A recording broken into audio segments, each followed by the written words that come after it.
التقدير في الشغل في الجزء التاني النهارده رسالة إلى السادة الموظفين والعاملين.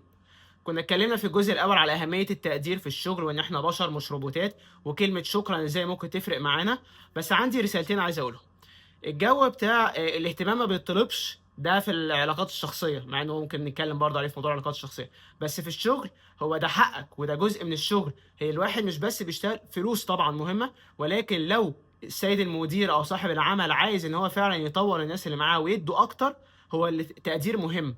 فعشان كده ممكن تروح وتطلب إن هو هاستأذن حضرتك مثلًا إن أنا بعد كده عشان أبقى عارف إيه اللي أنا عملته كويس، حضرتك توضّح لي مثلًا لو في حاجة كويسة والمجهود اللي إحنا ساعات بنقدّمه، ولو في حاجة غلط برضه حضرتك توضّحها لي.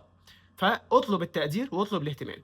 النقطة التانية، مش على عمّال على بطّال، لإن أنت لمّا تيجي تقول كده هو ممكن ييجي يقول لك لأ ده أنت عندك 1، 2، 3، فما تطلبش التقدير وأنت أساسًا ما تستاهلوش. اعرف فعلًا إذا كنت أنت بتعمل اللي عليك والّا لأ، واعرف وجهة نظرهم، لإن كل واحد بيبقى شايف نَفْسه إن هو ما فيش زيه، بس مهم إن أنت كمان تسمع وجهة النظر التانية، يمكن تلاقي فيها حاجة صح.